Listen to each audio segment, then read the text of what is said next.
स्पष्ट हो गया है कि ये हमारे विरुद्ध कार्य किया जा रहा है। सबसे समस्या ये है कि जब हमारे घर में हमने चौकीदार रखा हुआ है और हम कहीं चले गए, हमारे घर में कोई घटना होती है तो हम सबसे पहले किसको पकड़ेंगे? सबसे पहले तो चौकीदार को पकड़ेंगे ना, कि तुम कहाँ थे, क्यों ये घटना हो गई तुम्हारे रहते हुए, किस लिए तुमको रखा था। लेकिन यहाँ नहीं ऐसा हो रहा है। यहाँ जो है कहते तो हैं कि हम चौकीदार हैं, लेकिन चौकीदारी अगर की गई होती, हाँ चौकीदार अगर अपने काम में पक्का होता है तो उसके ऊपर आक्रमण करके उसको कोई मार दे, लेकिन फिर कहा जाता है कि इस चौकीदार ने अपना निभाया। यहाँ तो कुछ पता ही नहीं है, कोई लड़ा ही नहीं उनसे, किसी ने उनको रोकने की कोशिश ही कहीं नहीं की। वो आए, घटना की, आराम से चले गए, कहीं पर उनको कोई बाधा नहीं। कहाँ है चौकीदार?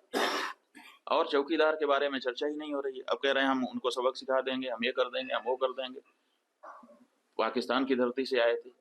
अरे भाई, पाकिस्तान की धरती से आए थे, इतनी जल्दी कैसे पता चल गया आपको? और अगर इतनी जल्दी आपको पता चल जाता है तो घटना के पहले क्यों नहीं पता चल गया? और दूसरी बात यह है कि अगर पाकिस्तान से आए तो पाकिस्तान के खिलाफ अच्छी तगड़ी कार्रवाई करिए। आप कह रहे हैं कि हम सिंधु नदी का जल रोक देंगे। आपके पास जल को रोकने या उसको डाइवर्ट करके अपने ही यहाँ, अपने ही देश में रख लेने का कोई उपाय ही नहीं है। हमने विशेषज्ञों से पूछा कि अगर हम सिंधु नदी का जल पाकिस्तान में जाने से रोकना चाहते हैं तो हमारे पास क्या व्यवस्था है। उन्होंने कहा हमारे पास कोई व्यवस्था नहीं है। अगर हम आज से शुरू करें कि ऐसी व्यवस्था हम बना ले तो पैसा कितना लगेगा वो तो अभी पूछिए ही मत। अगर पैसा पर्याप्त दे दिया जाए, पैसे के कारण एक दिन भी काम ना रुके, तब भी 20 साल लगेगा, तब हम सिंधु नदी का जल रोक पाएंगे। तो ऐसी परिस्थिति में हम ये कह दे रहे हैं कि हम सिंधु नदी का जल रोक लेंगे। और टेलीविजन के एंकर हमने सुना, वो कह रहे थे बूंद बूंद के लिए तरसेगा पाकिस्तान, एक गिलास शुद्ध पानी नहीं मिल पाएगा, खेती नष्ट हो जाएगी, बिजली नष्ट हो जाएगी, ये हो जाएगा, वो हो जाएगा।